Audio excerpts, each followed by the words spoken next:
Salut les Kinder! Alors vidéo assez rapide aujourd'hui parce que je vois encore souvent sur les groupes Facebook, sur les forums ou même vous en privé qui m'écrivez régulièrement comment on calcule le temps de pause idéal lorsqu'on photographie une cible. Et ben faut savoir que y a une petite règle qui est bien pratique.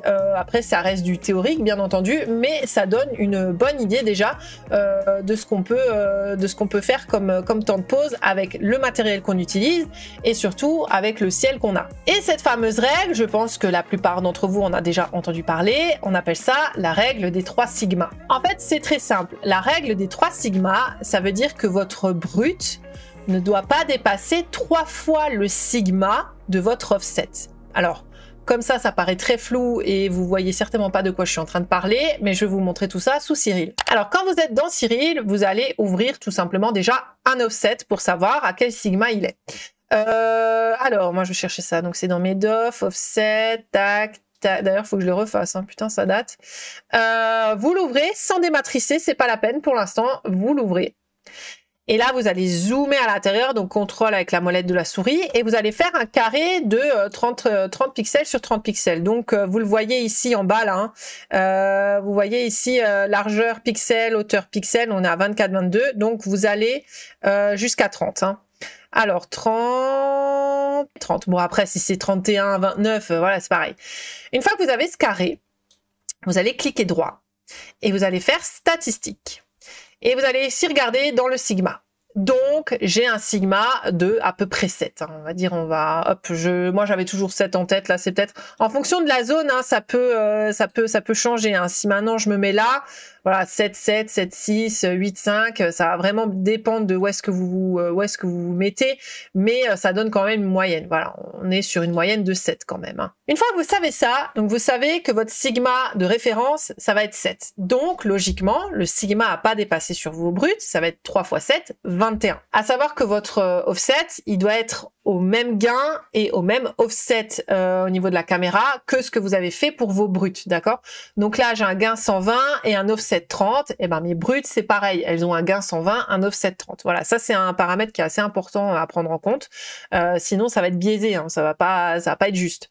Donc, sur cet offset-là, on est à 7. Donc, mes bruts, dans théorie, ne doivent pas dépasser 3 fois. Donc, 3 fois 7, 21. Et comment on détermine ce sigma-là? Eh ben, en fait, ça va être tout simplement en fonction du temps de pause que vous allez faire sur vos bruts.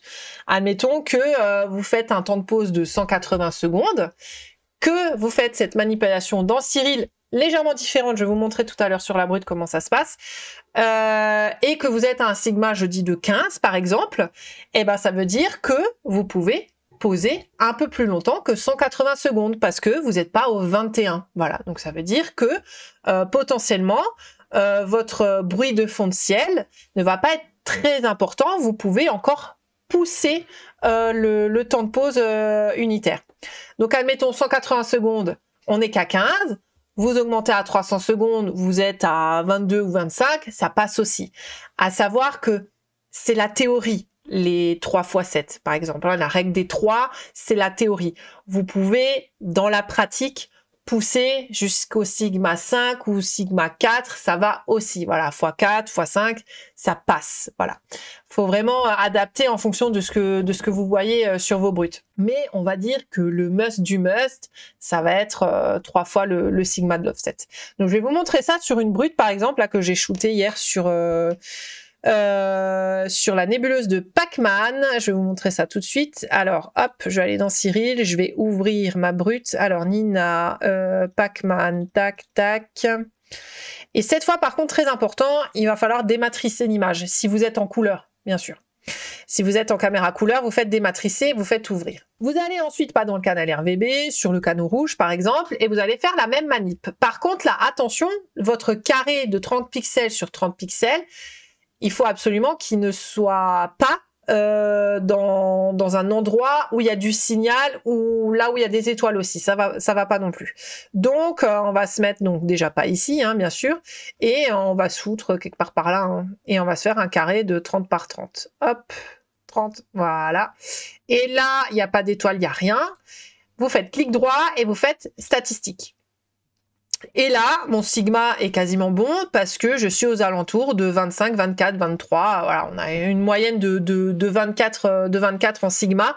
Donc, c'est très bien, je suis dans les clous. Normalement, c'était 21. J'aurais même pu pousser jusqu'à sigma 28 si je voulais, j'aurais pu poser plus longtemps.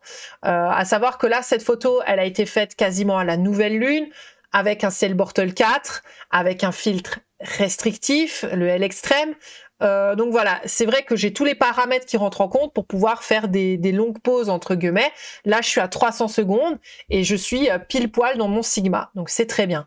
Si maintenant j'avais eu un sigma, ça m'est déjà arrivé hein, de shooter, notamment quand il y a des fois des pleines lunes ou quand je shoot avec le L Pro aussi, ça m'arrive d'avoir un sigma qui pète à gogo. Parce que déjà le filtre il est moins restrictif, parce qu'il suffit qu'il y ait un peu plus de lune, ça va tout de suite être plus la merde. Et vous allez avoir un sigma, moi j'ai déjà eu des fois un sigma 50, enfin un truc de fou. Donc quand vous voyez que le sigma il explose, ça veut clairement dire que votre temps de pause unitaire il est trop élevé.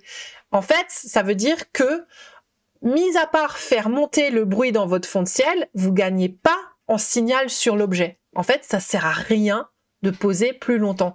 Tout ce que vous allez faire, c'est augmenter votre bruit et rien d'autre. D'où le fait de cette règle très pratique des 3 sigma, qui est bien entendu une théorie, mais qui, voilà, pour ceux qui débutent ou voilà, qui vous voulez un peu une notion de qu'est-ce que vous pouvez faire avec votre ciel et avec votre matériel, ça vous donne quand même une bonne idée de base sur quoi partir.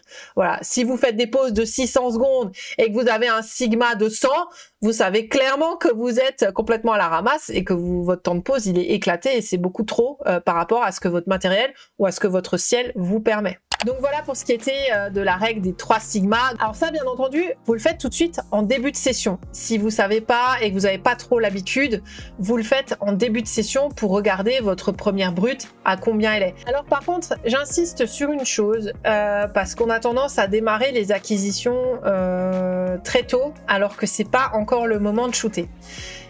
C'est-à-dire que moi au début je faisais cette erreur.